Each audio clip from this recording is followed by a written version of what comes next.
Welcome back, everybody, to part 2 of my top 10 Christmas episodes. So, if you haven't seen part 1, I would go ahead and do that right now to avoid spoilers.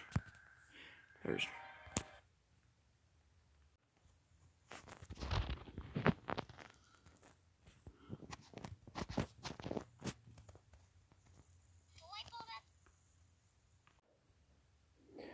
So, for number 5, my favorite, my number 5 goes to Thomas and Percy's Christmas Adventure, or if you're a Yank like me, Thomas and Percy's Mountain Adventure. Well, I gotta say, I do love this episode because it's a fun story, and I gotta say, oh, hang on. One of my favorite shots in this was this year of James. I just love it because I loved how James was facing away from the camera, and I just loved it's so cool. And also, or the Unlucky Tug did an entire video about this. About a year ago. I would go check it out if I were you. So yeah, I love this episode, even though it has the very, lazy, very, it had to, it was very, at the time it suited the thing for the name change. Go check out the Uncle Tug's video, he explains it better. I will see you guys, number 4, next Christmas episode, number 4. Number 4, Love Me Tender.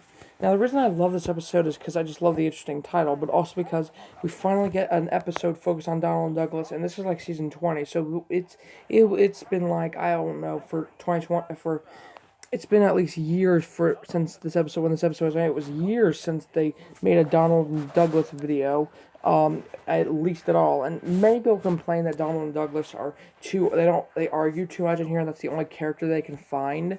But, I kind of ignore that because, it's a fun video, or it's Donald and Douglas return. Get over yourself. It's great. I love it.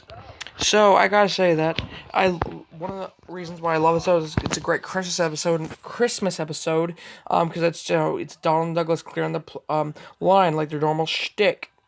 I've always wanted to see an episode where they're just, clearing the line and there's not a, this episode, since there's not Christmas much in it, or there's not much Christmas in it, this could actually take place in January. Yes, there is snow, but there's no trees, no decorations, no nothing. Also, the score just pumps. The Donald and Douglas theme by whoever it was, it's amazing. It's just so great. I love it. Alright, moving on to number 3.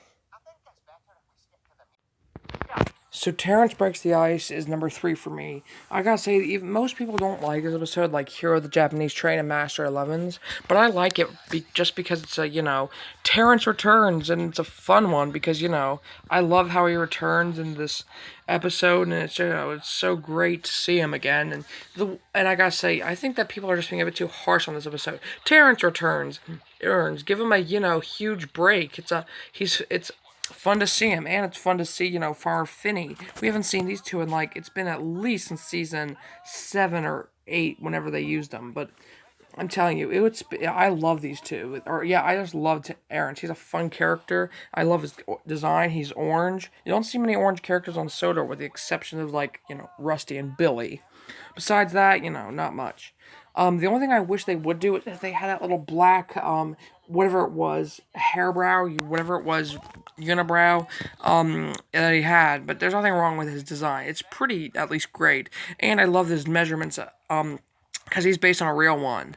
I do love the flashback here, although the only thing I wish they could have done is at least adapted the crash at least a bit more realistically. The one in the railway series was pretty amazing, but, I don't know. I will, you guys don't know here, but Terence has a heart shape. So yeah, moving on to number 2. Number 2, Letters to Santa. Now, the reason I really like this episode is because it's a great one, and that, even though, for whoever is watching this who's under, the age of, 13, 14, don't listen to this part, or at least don't, you shouldn't be watching this in general, but Santa isn't real. Besides that, I gotta say that it's amazing to see that Jeremy has returned, and that it's just great to in general to see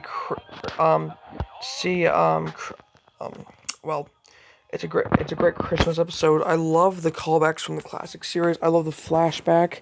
I love Percy and Harold's dynamic, which has not been seen in the series at all since like season, I don't know, two, season three. But it's an amazing to see Percy being angry at Harold instead of being happy and chipper. I love how they use the Whirlybird callbacks. That's a great Andrew Brenner callback. So all right, moving on to number one. We're back to to number one now, and this time there's no honorable mentions. I gotta say, I love this episode for it being the best Christmas episode because I love all the story. I love how it brings everyone together. I love the characters. I love the music. It's amazing. I love Ringo Starr's narration or George Carlin, whoever you prefer. But I'm telling you, I love it. It's so great. It's an amazing story, and I just love how everyone is, in character, and that it's great. There's no fantasy, any sequences. There's no jumping off the rails. It's no, I love it. So yeah, this is part two for you, and I gotta tell you, I could keep on praising this episode for a while now, but I just can't do that. But this has been my top 10 Thomas and Friends episodes, and I hope you've enjoyed to listen to my voice for, two parts. Have a great day, and thank you so much for enjoying. Merry Christmas, and I will see you all in the new year.